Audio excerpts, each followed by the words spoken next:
42% BC reservation ఇప్పుడు ఏదైతే supreme court నుంచి మళ్ళీ హైకోర్టుకు వచ్చిందో రేపే విచారణ. సో ఇది కూడా బీహార్ ఎన్నికలని దృష్టిలో పెట్టుకొని ఆడుతున్న డ్రామాగా ఎమ్మెల్సీ తీన్మార్ మల్లన్న అంటున్నారు. మీరేమంటారు? 100% ఐ అగ్రీ విత్ యూ. ఇది ఎన్నికల స్టంట్గానే ముందుకు వస్తుంది. ఎందుకంటే నువ్వు మేఘాల మీద జీవోఎంఎస్ నెంబర్ 9 ఎందుకు తీసుకురావాల్సి వచ్చింది? 2018లో పంచాయతీరాజ్ చట్టం ఏం చెప్పింది? 285 సబ్ రూల్ ఏలో 42% కాకుండా అప్పుడు 23% బీఆర్ఎస్ పార్టీ స్థానిక సంస్థల ఎన్నికల్లో చేశారు. సుప్రీంకోర్టు దాకా ఉన్నటువంటి కేసులు ఆ రోజు సుప్రీంకోర్టు చెప్పిన తీర్పు ప్రకారం అన్ని కలుపుకుంటే కూడా 50%కు రిజర్వేషన్స్ దాటకూడదు, పెంచకూడదు అనేది కదా. మరి పెంచకూడదని తెలిసినప్పుడు ఇప్పుడు 15% ఎస్సీస్కి ఉంది, ఎస్టీస్కి 10% ఉంది, మళ్ళీ అక్కడ ఈబీసీ ఉంది. ఇదంతా తెలుపుకుంటే 42% ఈజ్ ఇట్ పాసిబుల్? కాదు. ఒకవేళ ప్రభుత్వం చెయ్యాలనుకుంటే 42% ఉదార స్వభావులైనటువంటి సోకాల్డ్ రేవంత్ రెడ్డి గారు అనుకుంటే ఏం చేయాలి? పంచాయతీరాజ్ చట్టాన్ని సవరించాలి. ఆ ప్రొవిజన్ అందులోనే పెట్టాలి. చట్టాన్ని సవరించి నువ్వు చేయాలి. పెట్టిన డిమాండ్ వచ్చినాక సర్వత్రా చర్చ జరిగినాక అసెంబ్లీ పెట్టి దాన్ని బిల్లు చేసి చట్టాన్ని సవరించే పని అసెంబ్లీ వరకు చేసినావు. ఓకే, అన్ని పార్టీలు కూడా సమర్థించినాయి, మద్దతు తెలిపినాయి. తెలిపిన తర్వాత బిల్లు యాడికి పోయింది? గవర్నర్ దగ్గరికి పోయింది. గవర్నర్ దగ్గర ఇట్ వాజ్ కెప్ట్ పెండింగ్, నెలల కొద్ది అక్కడ పెండింగ్ ఉంది. గవర్నర్ ఆమోదముద్ర పడంది. చాలా స్పష్టంగా జనం అర్థం చేసుకోవాల్సిన విషయం. అసెంబ్లీలో చర్చించి పాస్ అయిన ప్రతి బిల్లు చట్టం కాదు. ఆ చట్టం అల్టిమేట్గా అమలు కావడానికి, చట్టం రూపకల్పన కావడానికి తుది రూపం ఇచ్చేది గవర్నర్ కాదు, ఆమోద ముద్ర సిగ్నేచర్ చేయాలి. ఆ విధంగా ఎందుకు చేయించలేకపోయినావు అని అంటున్నా. నువ్వు బడేబాయిని చోటేబాయి ఎందుకు అడగలేకపోయిండు అంటున్నా. బడేబాయి దగ్గర చోటేబాయి ఎందుకు సహకారం పొందలేకపోయిండు అని అంటున్నా. అక్కడ పెండింగ్ ఉన్న దాని క్రమంలో నువ్వేం చేసినావు? జీవో తీసినావు. హైకోర్టు ఏం చెప్పింది? అసెంబ్లీలో బిల్ పాస్ చేసిండ్రు, గవర్నర్ సంతకం కాలేదు, చట్టం కాకముందే మేఘాల మీద మీరు సబార్డినేషన్లో జీవోఎంఎస్ నెంబర్ 9 ఎట్లా తీసుకొచ్చేది? పద్ధతి కాదు కదా అని హైకోర్టు ముట్టికాయ వేసింది.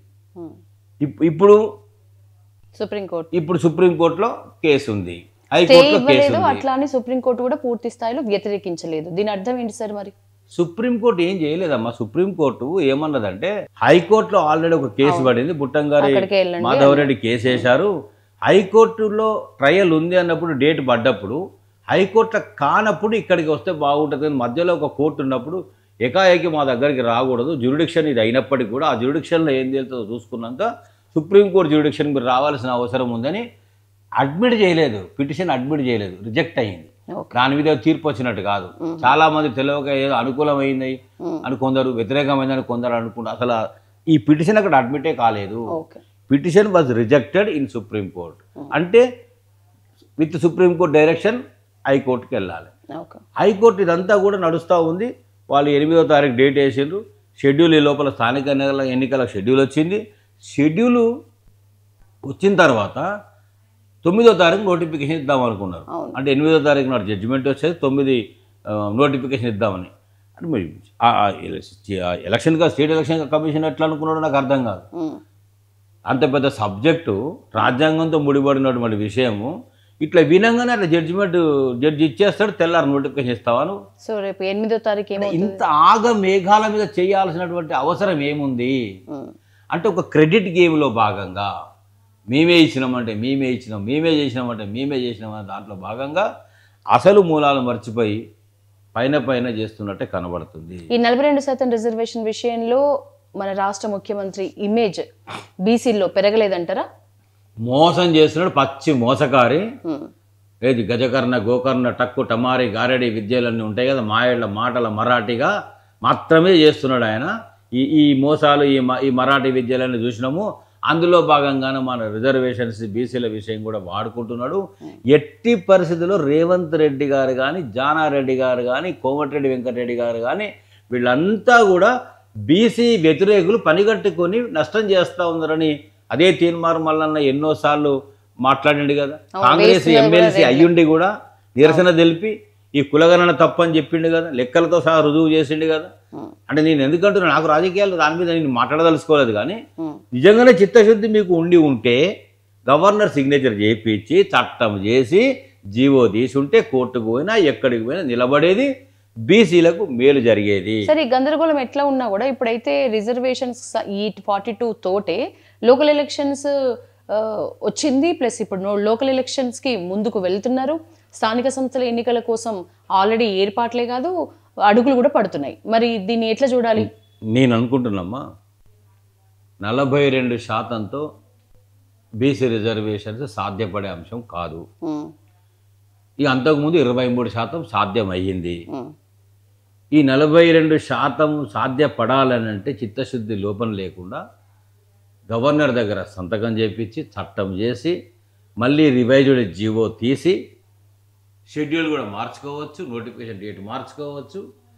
మేఘాల మీద మాత్రంగా బాదర చేయాల్సిన అవసరం లేదు.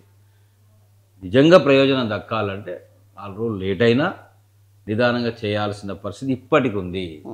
కానీ ఆ విధంగా ప్రభుత్వం అడుగులు పడడం లేదు. రాజకీయ పార్టీలు కూడా కాంగ్రెస్ పార్టీ ఏం చేస్తుంది అనేటువంటి ఆ విషయంలో చూస్తున్నారు.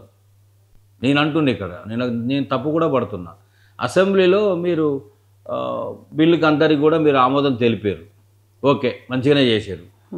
గవర్నర్ దగ్గర సంతకం చేయించడానికి ఇదే రేవంత్ రెడ్డి గారి పైన, కాంగ్రెస్ ముఖ్యమంత్రి పైన ప్రతిపక్ష పార్టీలు కావలసిన మేరకు ఎందుకు ఒత్తిడి పెంచలేకపోయినరు అని అడుగుతున్నా.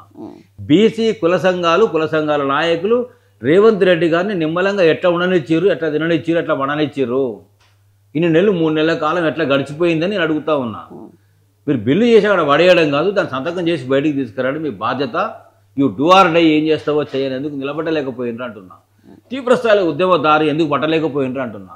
ఇందిరా పార్క్ దగ్గర ఆమరణ దీక్ష ఎందుకు కూర్చోలేకపోయినరు అంటున్నా. బీసీ సంఘాల నాయకులు అందరూ అంటున్నా. ఆ అవకాశం ఉండే కదా మీకు, ఇప్పటికి కూడా ఉంది కదా.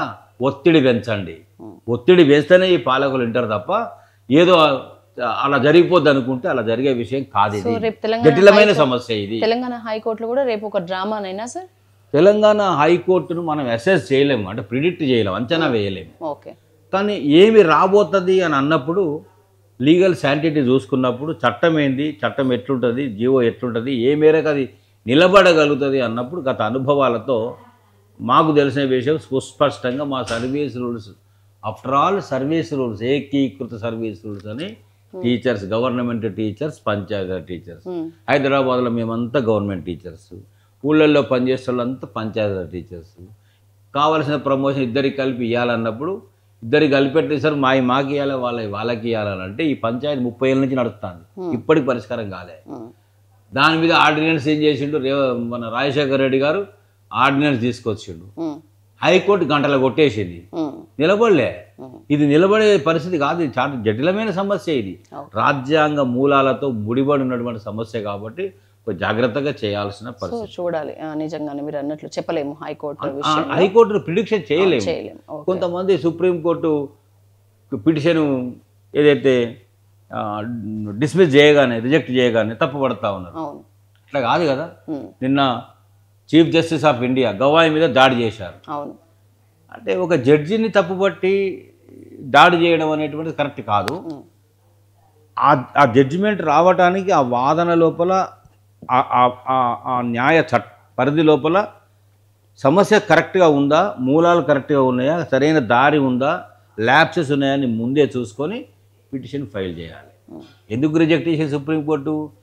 నీ దగ్గర అందుబాటులో ఒక కోర్టు, హైకోర్టు ఉంది. హైకోర్టు ఏం చెప్తుందో చెప్పనివ్వాలి. చెప్పిన తర్వాత నీకు నచ్చకపోతే ఇక ఒక సమస్య కూడా ఉంది ఇక్కడ. ప్రభుత్వానికి ఫేవర్గా 42% ఒకవేళ అనుకూలంగా జీవో 9 సమర్థించి హైకోర్టు జడ్జిమెంట్ ఇచ్చినా అవతల వాళ్ళు సుప్రీంకోర్టుకు పోతారు. సమర్థించకపోయినా ప్రభుత్వం పోతుంది. అంటే ఇటు నుంచి కానీ అటు నుంచి కానీ సుప్రీంకోర్టుకు పోవడం ఖాయం. సుప్రీంకోర్టుకు పోయినాక నలుగుతుంది తప్ప తెగదు. ఇప్పుడు ఎన్నికలకు పోయి పోరాడి ఖర్చు పెట్టి గెలిచే వాళ్ళ పరిస్థితి సార్. ఇది కూడా కేసీఆర్ అనవాళ్ళు దూడిచే దాంట్లో భాగంగానే రేవంత్ రెడ్డి ప్రక్రియ. 23%తో సాధ్యపడే దాంతో ఆయన ఎన్నికలు చేసిండు. ఈయన అట్లా కాదు, నేను 42% నేను ఎన్నికల్లో చాలా చెప్పిండండి నువ్వు, మస్తు చెప్పిండు ఆయన. యూత్ డిక్లరేషన్, రైతు declaration, BC declaration, unemployment declaration, అన్ని డిక్లరేషన్ చెప్పినావు కదా. మరి ఈ 42% బీసీలదే సాధ్యపడందే ముందుకు తీసుకొచ్చి ఎందుకు పెట్టి డ్రామా చూపిస్తున్నాడు? జనాలకు అర్థం కావడం లేదా? అంటే బూచి తప్ప ఏం లేదు. Okay okay.